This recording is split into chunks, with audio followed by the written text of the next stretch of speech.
সুখ অমৃত তৃতীয় পর্ব। আবু সুফিয়ান রেগে তাকিয়ে আছে রাশেদের দিকে। রাশেদও হতভম্ব হয়ে তাকিয়ে আছে। কী জবাব দেবে সে তার মহামান্যকে, যে এত চেষ্টা করেও মান্তাসাকে খুঁজে পায়নি? 24 ঘন্টা পেরিয়ে যাওয়ার পরও সে খোঁজ দিতে পারেনি। এটা তার কাছে লজ্জার, কিন্তু তারও যে কিছু করার নেই। নিজের যথাসাধ্য চেষ্টা করেছে, কিন্তু ফলাফল শূন্য। রাশেদ সুফিয়ানের সামনে মাথা নত করে রাখে, আক্ষেপে সুরে বলে, স্যার, আমি পারিনি আপনার কথা রাখতে। আমি নাতাশার কোনো খোঁজ পাইনি। আপনি আমাকে যেই শাস্তি দিতে চান দিন। আমি নিজের কাছেই ছোট হয়ে যাচ্ছি। রাশেদিন, আমি তোমাকে এভাবে দেখতে চাই না। যত সময় লাগে লাগুক, কিন্তু ওই মেয়ের খোঁজ আমার চাই। তুমি ওই মেয়ের সন্ধানে শুধু একবার আমার কাছে এনে দাও, তারপর আমি ওকে দেখে নিচ্ছি। আমি চেষ্টা চালিয়ে যাব স্যার। ওই মেয়ের খোঁজ না পাওয়া পর্যন্ত শান্তিতে নিঃশ্বাস নেব না। ওকে টেনে এনে আপনার পায়ের তলায় আনতে না পারলে আমার শান্তি নেই। সুফিয়ান শান্তি পায় রাশেদের কথায়, বলে, এই জেদটাই তোমার মাঝে দেখতে চেয়েছিলাম রাশেদ। এর আগেও তুমি আমার অনেক বড় বড় সমস্যার সমাধান করেছ। আশা করি এবারও তার ব্যতিক্রম হবে না। জি স্যার। সুফিয়ান প্রসন্ন চিত্তে হাসে। মান্তাসার দিকে মোহিত দৃষ্টিতে তাকিয়ে রইল জাইন। জাইনের এই দৃষ্টি মান্তাসাকে অস্থির করে তুলছে। উমায়রাও বুঝতে পারছিল ব্যাপারটা, তাই আর দেরি না করেই জাইনের মুখোমুখি গিয়ে এমনভাবে দাঁড়ায় যাতে মান্তাসা তার দৃষ্টিগোচর না হয়। আচমকা উমায়রার এইভাবে সামনে চলে আসায় জাইন ভ্রু কুঁচকে তাকায়। উমায়রার মাথা নিচু করে শোধায়, বলুন জাইন, আপনার আমাকে কিসের জন্য দরকার ছিল? ওই মেয়েটা কে? জাইনের এহেন প্রশ্নে কি উত্তর দেবে ভেবে পায় না উমায়রা। পেছন ফিরে মান্তাসার দিকে এক পলক তাকিয়ে বলে, ও হলো মান্তাসা, আমার মামাতো বোন। জাইন আবারও মুগ্ধ হয়ে তাকিয়ে আছে মান্তাসার দিকে। মান্তাসার দিক থেকে দৃষ্টি ফেরানোর জন্য উমায়রা বলে, কি জন্য ডাকছিলেন বলবেন না যে? জায়ান বিরক্ত হলেও সেটা প্রকাশ না করে শান্ত স্বরে বলে, আমার প্রিয় ব্লেজারটা খুঁজে পাচ্ছি না। আজ কিছু জরুরি কাজে লন্ডন যাচ্ছি, তাই আমার ওটা প্রয়োজন। উমায়রা বলে ওঠে, আপনি নিজের কক্ষে যান, আমি আপনার প্রিয় ব্লেজার বের করে দিচ্ছি। কেন, আমি এখানে থাকলে কি তোমার কোনো অসুবিধা? উমায়রা দুই দিকে মাথা নাড়িয়ে না বোধক ইশারা করল। জায়ান মান্তাসার দিকে তাকিয়ে বলল, বাসায় নতুন মেহমান এসেছে, তার সাথে একটু পরিচিত হয়ে নেই। উমায়রা ব্যথিত নয়নে মান্তাসার দিকে তাকায়। জাইন ধীর পায়ে মান্তাসার দিকে এগিয়ে হাত বাড়িয়ে দেয় হ্যান্ডশেক করার জন্য। হেসে বলে, আমি মোহাম্মদ বিন জায়ান, তোমার দুলাভাই হই সম্পর্কে। মান্তাসা জাইনকে সালাম জ্ঞাপন করে বলে, আরবে হাত মেলানোর সংস্কৃতি আছে, জানা ছিল না তো। জাইন কিছুটা অপমানিত বোধ করলেও হেসে বলে, আমি তো বিভিন্ন ব্যবসায়িক কাজে বিভিন্ন দেশে ঘুরে বেড়াই, সেখানকার রমণীরা তো হ্যান্ডশেককেই অভ্যস্ত, তাই আর কি। আমরা বাঙালি রমণীরা এতে অভ্যস্ত নই, কারণ আমরা মুসলিম। জাইন আর কিছুই বলতে পারে না, কিন্তু এটা ঠিকই বুঝতে পারে এই মেয়ে মোটেও যেমন সাদাসিধে দেখতে আসলে তেমন নয়। তবুও বাঁকা হেসে মনে মনে বলে, এই মেয়ে তো আমার পছন্দ। দুপুরবেলায় উমায়রা মান্তাসাকে নিয়ে আসে সালেমা বেগমের কক্ষে। সালেমা বেগম মোহাম্মদ বিন জাফরের স্ত্রী, সম্পর্কে উমায়রা চাচি এবং শাশুড়ি। মান্তাসা অনেক ভয়ে ছিল যে কি জানি না তিনি কেমন হবেন, তবে তার কক্ষে আসতেই ভয় উবে গিয়ে এক রাশ মায়া ভার করল। হুইল চেয়ারে বসে কোরআন পাঠ করছিলেন একজন মধ্যবয়সী নারী। উমায়রা কক্ষের বাইরে থেকেই তার উদ্দেশ্যে বলল, আম্মাতুন, ভেতরে আসবো? সালমা বেগম কোরআন পাঠ থামিয়ে তাদের পানে চায়। সম্মানের সহিত কোরআনটা যথাস্থানে রেখে দিয়ে বলেন, এসো। উমায়রা মান্তাসাকে ভেতরে চলার ইশারা করে। দুজন একসাথে ভেতরে প্রবেশ করে। উমায়রা সালমা বেগমের সাথে সামিল বানিয়ে করে বলে, আম্মাতুন, ও হলো মান্তাসা, আমার মামাতো বোন। আম্মুর কাছে শুনলাম আপনি ওদের সাথে দেখা করতে চাইছেন, তাই ওকে নিয়ে এলাম। সালমা মায়াভরা দৃষ্টিতে তাকায় মান্তাসার দিকে। মান্তাসা সালাম বিনিময় করে তার সহিত। সালমা বেগম স্নেহভরা কণ্ঠে বলেন, তোমায় দেখে অনেক খুশি হলাম। হুসেনার কাছে তোমার কথা অনেক শুনেছি, আজ সামনাসামনি দেখলাম। আসলে তুমি অনেক মায়াবী। এখানে কোনো অসুবিধা হচ্ছে না তো? মান্তাসা বলল, না, আমার কোনো অসুবিধা হচ্ছে না এখানে। কোনো অসুবিধা হলে নিঃসংকোচে জানাবে। উমায়রা, তুমি তো জানো আমার অবস্থা। যদি আমি ঠিক থাকতাম তাহলে যথেষ্ট চেষ্টা করতাম ওর যত্ন আত্তি করার। কিন্তু যাই হোক, তোমার আর হুসেনের ওপর আমার ভরসা আছে। তোমরা ওর খেয়াল রেখো যাতে ওর কোনো অসুবিধা না হয়। আপনি কোনো চিন্তা করবেন না আম্মাতুন, আমরাও যথাযথ খেয়াল রাখব। সালমা বেগম যেন নিশ্চিন্ত হলেন। মান্তাসাও সালামা বেগমের এমন ব্যবহারে ভীষণ আপ্লুত হয়ে গেল। বুঝতে বাকি রইল না তার সুখে দাঁড়ানোর এই মহিলাটি ভীষণ দয়ালু এবং মনের ভালো। সালমা বেগমের সাথে দেখা করে কক্ষ থেকে বের হলো দুজন। একটু সামনে অগ্রসর হতেই দুজনের মুখোমুখি হলো এক নারী। মান্তাসা ভ্রু কুঁচকে তাকালো সেই নারীর দিকে। পরনে লম্বা গাউন, হিজাবও ব্যবহার করেনি এই নারী। পোশাক আশাক দেখে ভীষণ শৌখিন মনে হচ্ছে। নারীটি মান্তাসার দিকে কিছু কড়া দৃষ্টি তাকিয়ে উমায়রার উদ্দেশ্যে বলল, কে এই মেয়ে? ও মান্তাসা, আমার মামাতো বোন। নারীটি ভীষণ বিদ্বেষের সহিত বিদ্রূপ করে বলল, ভালোই তো, আমার স্বামী আর শ্বশুরের টাকা নষ্ট করার জন্য তুমি একজনকে হাজির করেছ। নারীর এহেন কথায় চুপসে গেল উমেরা। করুণ চোখে তাকালো মান্তাসার দিকে। মান্তাসা রাগী চোখে তাকিয়ে উক্ত নারীর দিকে। সে কিছু বলতে যাবে তার আগেই উমায়রা বলে উঠল, উনি হলেন হাফসা বেগম, জাইনের বড় পত্নী। মান্তাসা হতবাক হয়ে তাকিয়ে রইল।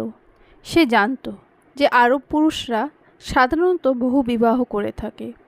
বাংলাদেশে এর খুব একটা প্রচলন না থাকলেও আরবের অধিকাংশ পুরুষই বহু বিবাহ করে।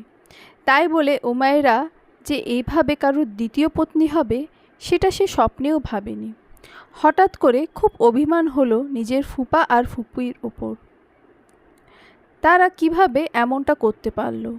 যদিও এটা আরবে খুব স্বাভাবিক, কিন্তু মান্তাসার মেনে নিতে কষ্ট হলো। এমনি জাইন নামক পুরুষটির অদ্ভুত দৃষ্টি তার ভালো লাগেনি, আর তার উপর এই সত্য। সে অভিমানে হনহন করে স্থান ত্যাগ করল। উমায়রা তার পিছু পিছু যেতে নেবে এমন সময় হাফসা তার হাত টেনে ধরে মুখ চেপে ধরে বলল, তোমার মামাতো বোনের এত সাহস হয় কিভাবে যে আমাকে এভাবে অপমান করে? আপনি ভুল ভাবছেন, ও আপনাকে অপমান করেনি। ভুল? আমি ভুল? খুব সাহস বেড়েছে তাই না? এত সাহস কোথায় পাচ্ছ? ওই মেয়ে আমার অনুমতি বিনা কিভাবে স্থান ত্যাগ করলো এভাবে?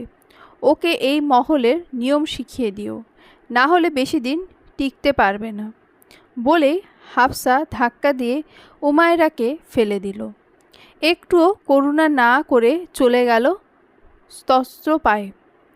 উমায়রা সেখানে বসে অশ্রু বিসর্জন দিল। ক্ষমতাহীন বাবার সন্তান হওয়ার এটাই বুঝি তার ভবিতব্য। তাই তো মেনে নিয়েছে সব অপমান আর লাঞ্ছনা। মান্তাসা রেগেমেগে হেঁটে হেঁটে যাচ্ছিল। হঠাৎ করে জাদের মুখোমুখি হয় সে। জাদকে দেখা মাত্রই তার মাথায় রাগ চেপে বসে। জাইন নামক লোকটা তো এই লোকটার ভাই।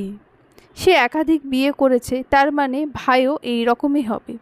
এমনটা ভেবেই ক্রোধে মান্তাসার গাল লাল হয়ে উঠল। সে যাদের দিকে তাকিয়ে বলতে লাগলো, নারীলোভী, শয়তান, খাটাস লোক। কথাগুলো বাংলায় বলায় জাত কিছুই বুঝতে পারল না। বিস্মিত দৃষ্টিতে তাকিয়ে রইল মান্তাসার দিকে। মান্তাসার মুখ দেখে খানিক অনুভব করল যে মেয়েটা হয়তো রেগে আছে এবং তার উপর রাগ দেখাচ্ছে। ব্যাপারটা টের পেতেই যাদের চোয়াল শক্ত হলো। একেই তো এই মেয়েটা আজ তার প্রিয় ঘোড়ার সাথে একটা দুর্ঘটনা ঘটাতে যাচ্ছিল, এখন আবার তাকেই রাগ দেখায়। তখন নিজের চাচির সামনে ঝামেলা করতে চায়নি, তাই জন্য চুপ ছিল, কিন্তু এখন পরিস্থিতি ভিন্ন। তাই জাত বলে উঠল, এই মেয়ে, কি বলছো, আরবিতে বলো। মান্তাসা নিজের ক্রোধ সম্বরণ করে আরবিতে বলে, বলেছি যে আপনি খুব নম্র, ভদ্র, পরোপকারী একজন মানুষ। বলেই রাগে গজগজ করতে করতে চলে যায়। জাত মান্তাসার যাওয়ার পানে তাকিয়ে বলে, পাগল নাকি? হুসেনেরা বেগমের রুমে এসে চুপ করে বসে আছে মান্তাসা। মান্তাসার হঠাৎ এমন গাম্ভীর্যের কারণ প্রথমে বুঝতে পারেনি হুসেনেরা বেগম। একটু পর উমাইরার কক্ষে এসে তার দিকে অসহায় চোখে তাকিয়ে থেকে তখন ব্যাপারটা উপলব্ধি করতে পারে তিনি। মান্তাসার কাঁধে হাত রেখে বলেন, তুই কি উমাইরাকে নিয়ে চিন্তিত? মান্তাসা কাঁদো কাঁদো গলায় বলল, তোমরা উমাইরা আপুকে এভাবে একজন পূর্ব বিবাহিত ব্যক্তির সাথে কেন বিয়ে দিলে ফুপু? হুসেনারা বেগম হতাশার দীর্ঘশ্বাস ফেলে বললেন, আমি বুঝতে পারছি ব্যাপারটা মেনে নিতে তোর কষ্ট হচ্ছে, কিন্তু কিছুই করার নেই। বাংলাদেশে হয়তো বহু বিবাহ তেমন প্রচলিত না, কিন্তু এখানে আরও বেশিরভাগ পুরুষই একাধিক বিয়ে করে এবং এটা এখানে খুব স্বাভাবিক। তাছাড়া এটা ইসলামে একটা বৈধ বিষয়। এটা নিয়ে এত মন খারাপ করছিস কেন? মান্তাসা উমাইরার দিকে তাকিয়ে বলে, কিন্তু এই বিয়েতে উমাইরা আপু খুশি নেই। আমি নিজের চোখে দেখেছি হাফসা বেগম ওনার সাথে কত খারাপ ব্যবহার করছেন। এটা তো উমাইরা আপুর নিজের বাড়ি, তাহলে এখানে এসে ওই মেয়ে উমাইরা আপুর সাথে এমন ব্যবহার করার সাহস পায় কোত্থেকে? হুসেনা বেগম দরজার দিকে তাকিয়ে বললেন, আস্তে কথা বল মান্তাসা, এই বাড়িতে দেওয়ালেরও কান আছে। হাফসা দুবাই রাজ পরিবারের সদস্য। মান্তাসা হতবাক স্বরে বলল, কি? হুসেনারা বেগম বললেন, দুবাইয়ের বর্তমান আমিরের চাচাতো ভাইয়ের মেয়ে ও, তাই ওর প্রভাব প্রতিপত্তি অনেক। আর আমার কি পরিচয় বল? আমার স্বামীর নিজস্ব কোনো পুঁজি নেই। সে এবং আমরা সম্পূর্ণ তার ভাইয়ের উপর নির্ভরশীল। যদি আজকেই তারা আমাদের এখান থেকে বের করে দেয়, তাহলে আমাদের আর যাওয়ার জায়গা থাকবে না। মান্তাসা হতবাক হয়ে যায় এহেন কথা শুনে।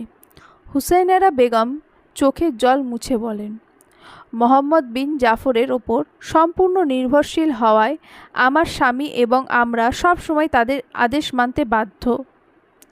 তাই তো যখন তিনি আমাদের মেয়েকে নিজের ছেলের দ্বিতীয় পত্নী বানাতে চাইলেন, আমরা তখন দ্বিমত করতে পারিনি। উমাইরাও রাজি ছিল না এই বিয়েতে, কিন্তু আমাদের কিছুই করার ছিল না। এক প্রকার বাধ্য হয়ে মান্তাসা উঠে নিজের ফুপুকে জড়িয়ে ধরে। হুসেনারা বেগম মান্তাসাকে বলে, তোর ফুপা অনেক কষ্টে তার ভাইকে মানিয়েছে তোকে এখানে থাকার অনুমতি দিতে। তাই তুই এমন কোনো কাজ করিস না যাতে কেউ ক্ষেপে যায়। যতটা পারিস চুপচাপ থাকবি। সালমা ভেবি অনেক ভালো, কিন্তু আমার ভয় হয় এই হাফসাকে নিয়ে। তুই ওর থেকে দূরেই থাকিস। ও সব সময় আমার মেয়েকে জ্বালিয়ে মারে। আমি চাই না ওর নজর তোর ওপরে পড়ুক, নইলে তোর জীবনকেও নরক করে দেবে।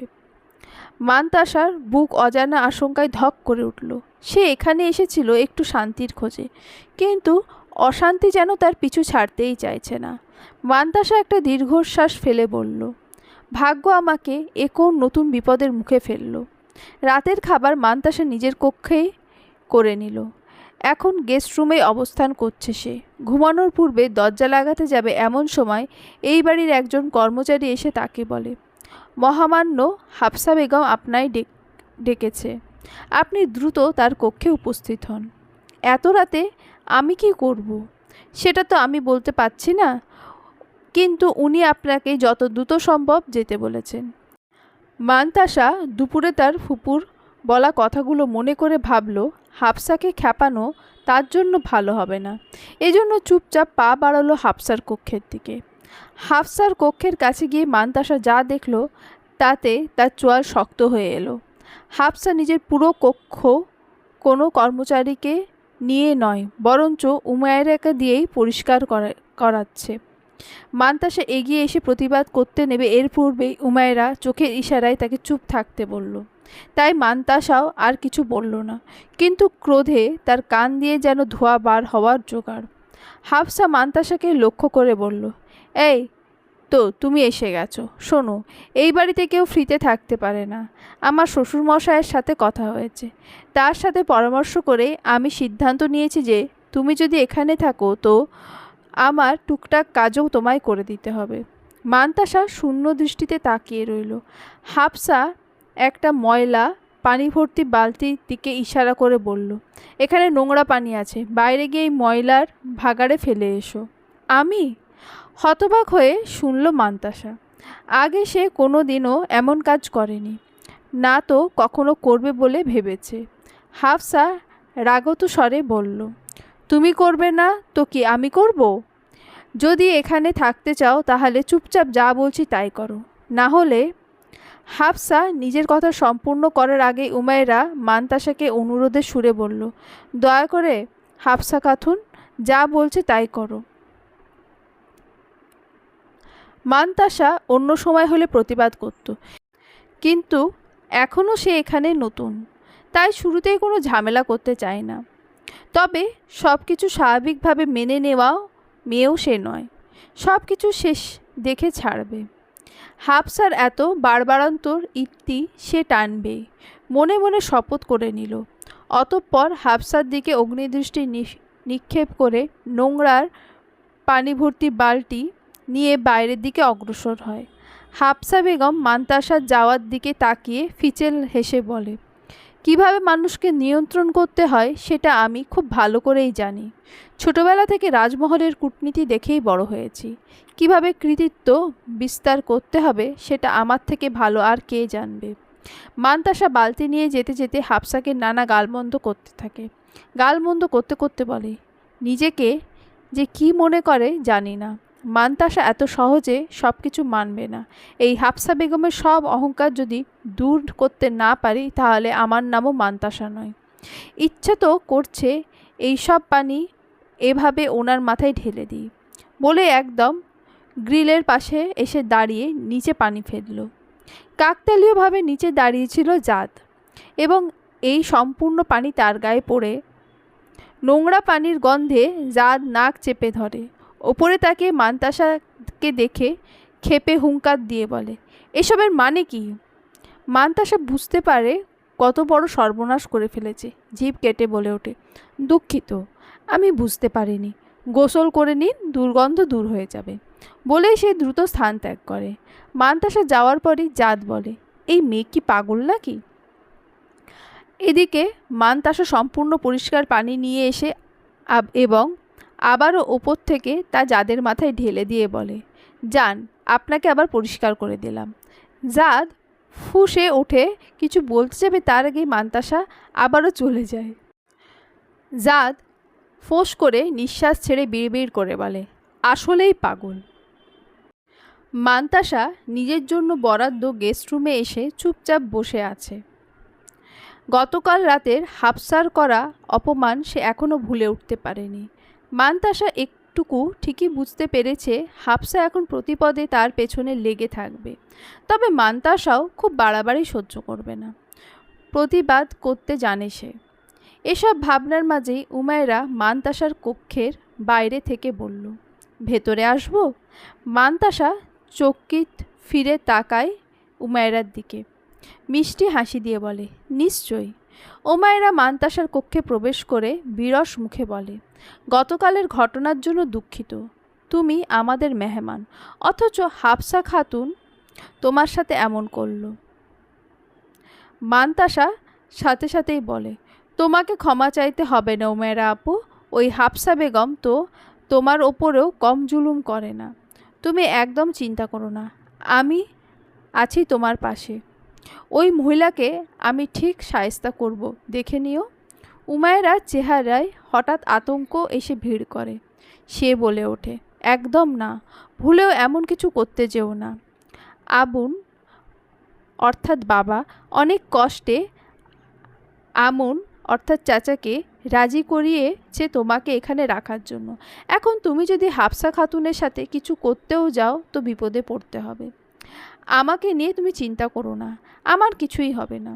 উমায়রা দীর্ঘশ্বাস ফেলে বলে, এখন এসব কথা রাখি, যেই কাজের জন্য এখানে আসা সেটা বলি। হাফসা খাতুন আজ কিছু জরুরি কাজে বাইরে গেছেন, তাই মা বলছিল আজ তুমি আর আমি বাইরে থেকে ঘুরে আসলে ভালো হয়। দুবাই শহরের তুমি প্রথম এলে, মামা তো তোমাকে এখানে ঘোরানোর জন্য নিয়ে আসতে চাইছিল, কিন্তু মান্তাসা বলে, আচ্ছা ঠিক আছে, চলো আমরা আজ দুবাই শহরটা ঘুরে আসি। একটি মার্সিডিজ গাড়ি নিয়ে দুবাই শহর ঘুরে দেখতে বেরিয়েছে উমায়রা এবং মান্তাসা। মান্তাসা খুব আগ্রহ নিয়েই চারিদিকে তাকাচ্ছে। যেদিকে চোখ যায় শুধু গগনচুম্বী অট্টালিকা। এখানকার সড়কও বেশ প্রশস্ত এবং পরিচ্ছন্ন। উমায়রা মান্তাসার উদ্দেশ্যে বলে, এখন আমরা কোথায় যাচ্ছি জানো? দুবাইয়ের সবথেকে বিখ্যাত স্থান বুর্জ খালিফায়। মান্তাসার ভীষণ আগ্রহ জন্মায়। সে বুর্জ খালিফা সম্পর্কে অনেক শুনেছে, ফোনে দেখেওছে, তবে এই প্রথম সামনাসামনি দেখবে। মান্তাসা ভীষণ আগ্রহ নিয়ে জানতে চায়, তুমি কি আগে কখনো এসেছো এখানে? হ্যাঁ, অনেকবার। আমার কাছে এটা স্পেশাল কিছুই না, তবে তুমি অবশ্যই আনন্দিত হবে। কথা বলতে বলতে তারা বুর্জ খালিফার কাছে পৌঁছে যায়। গাড়ি থেকে নেমে অবাক চোখে তাকিয়ে থাকে মান্তাসা। তার সামনে এই পৃথিবীর সবচেয়ে উচ্চতম ইমারত বুর্জ খালিফা, যা পৃথিবীর সবথেকে উঁচু ভবন হিসেবে পরিচিত। মোট উচ্চতা 829.8 মিটার, 163 ফ্লোরের সমন্বয়ে গঠিত। উমায়রা মান্তাসাকে বলে, এই বিল্ডিংয়ের কিছু ফ্লোর আমার শ্বশুর মশাই কিনেছে, চলো আমরা সেখানেই যাই। উঁচু থেকে গোটা শহরের দৃশ্যপট দেখতে অনেক সুন্দর হবে। মান্তাসা সহমত জানালো। দুজনে বুর্জ খালিফায় প্রবেশ করলো।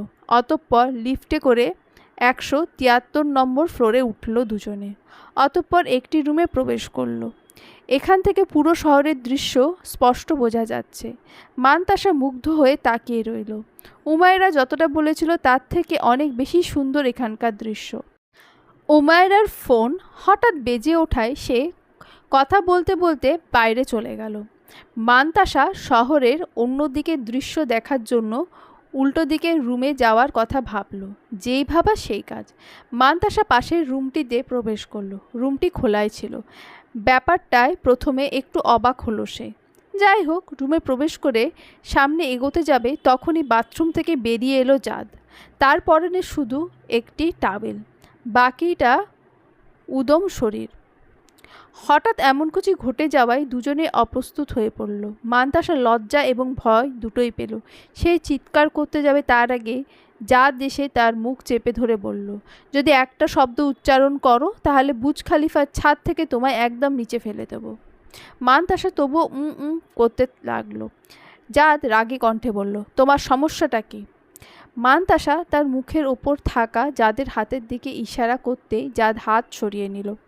মান্তাসা বেশ ধীর স্বরে বলল, আপনি এখানে কি করছেন? জাদ বিরক্ত হয়ে বলল, আমার রুমে এসে আমাকে এটা প্রশ্ন করছো তুমি? আপনার রুম মানে? এই রুমটা আমার জন্য বরাদ্দ। মান্তাসা এবার রুমের দেওয়ালের দিকে তাকালো। দেওয়ালে জাদের ছবি টাঙানো। জাদ তখনও বিরক্তির সাথে তার দিকে তাকিয়ে। মান্তাসা নত মাথায় বলল, দুঃখিত, আমি বুঝতে পারিনি এটা আপনার রুম। তুমি তো কিছুই বোঝো না। গত রাতেও নিশ্চয়ই না বুঝেই আমার উপর নোংরা পানি ফেলেছিলে। মান্তাসা কিন্তু কিছু বলতে পারে না। জাদ বলে, এখানে দাঁড়িয়ে আছো কেন? আমাকে এভাবে দেখে বুঝি ভীষণ ভালো লাগছে? আরও কিছু দেখতে চাও? মান্তাসার গাল লজ্জায় লাল হয়ে গেল। মনে মনে জাদকে অনেক গালি দিয়ে সে রুম থেকে বেরিয়ে এলো। জাদ তার যাওয়ার দিকে তাকিয়ে বিরক্তির সহিত বলল, এই মেয়েটাকে অতি সত্বর পাগলাগারদে রেখে আসা দরকার। কি যে করে নিজেই জানে না। মান্তাসার মলিন মুখে রুম থেকে বের হতেই উমাইরার মুখোমুখি হয়। উমাইরা মান্তাসাকে দেখে বলে, কোথায় চলে গেছিলে তুমি? আমি তোমায় কতক্ষণ থেকে খুঁজছি। মান্তাসা নিজের রাগ নিয়ন্ত্রণ করতে না পেরে বলে, ভুলক্রমে একটা রক্তচোষা বাদুড়ের গুহায় ঢুকে পড়েছিলাম। কী সব বলছো? তোমার মাথা ঠিক আছে তো? তখনই জাদ নিজের রুম থেকে বের হয়ে বলে, একদম ঠিক নেই ভাবি, তুমি তোমার বোনকে পাগলাগারদে পাঠানোর ব্যবস্থা করো। মান্তাসা পিছু ফিরে রক্তিম চোখে জাদের দিকে তাকায়। পোশাক বদলে একটা জিন্স প্যান্ট এবং টি শার্ট পরে নিয়েছে সাহাবদের মতো। উমাইরা বলে ওঠে, জাদ তুমি এখানে? আমি এসেছিলাম এখানে একটু কোয়ালিটি টাইম স্পেন্ড করতে। হুট করে কোত্থেকে একটা পাগল বাঁদর আমার রুমে ঢুকে পড়ল। মান্তাসা ক্রোধিত দৃষ্টি তাকাতেই জাদ শুধরে নিয়ে বলল, দুঃখিত, পাগলি বাঁদরি হবে। উমাইরা ব্যাপারটা বুঝতে পেরে হেসে ফেলল। মান্তাসা উমাইরার দিকে তাকিয়ে অসহায় কণ্ঠে বলল, আপু তুমিও? উমাইরা অনেক কষ্টে নিজের হাসি থামিয়ে বলল, তুমি কি তাহলে জাদকে রক্তচোষা বাদুড় বলছিলে? কাজটা ঠিক করনি। আমার এত হ্যান্ডসাম দেওয়ার কিভাবে রক্তচোষা বাদুড় হবে? মান্তাসা সম্পূর্ণ বাংলায় বলে, হ্যান্ডসাম না ছাই খবিশ লোকটা। উমাইরা এবং জাদ দুজনেই তার কথা মানে বুঝতে না পেরে অবাক চোখে চেয়ে থাকে। মান্তাসা বিরক্ত হয়ে আরবিতে বলে, আমি বাংলায় তোমার হ্যান্ডসাম দেওয়ারের প্রশংসা করলাম আপু। উমাইরা ঠিকই বুঝতে পেরেছে মান্তাসা নিশ্চয়ই বাংলায় যাদের গোষ্ঠী উদ্ধার করেছে। ব্যাপারটা ভেবে আবারও হেসে ফেলল। আবু সুফিয়ান সোফায় বসে আছে চিন্তিত ভঙ্গিতে। মান্তাসার নিখোঁজ হওয়া 3 দিন পেরিয়ে গেল, অথচ এখনও তার খোঁজ পাওয়া যাচ্ছে না। ব্যাপারটা ভাবতেই তার চোয়াল শক্ত হলো। এই মেয়ে তাকে আর কতদিন নাকে দড়ি দিয়ে ঘোরাবে ভেবে পায় না সে। ঠনঠনে স্বরে বলে, তুমি আমাকে যত জ্বালা দেবে তার থেকে দ্বিগুণ জ্বালায় তোমাকে ফেরত পেতে হবে মান্তাসা। আমি ভেবেছিলাম বিয়ে করে তোমায় নিজের রানী করে রাখব, কিন্তু তুমি যা করলে এরপর আর না, আর সম্মানের যোগ্য নও তুমি।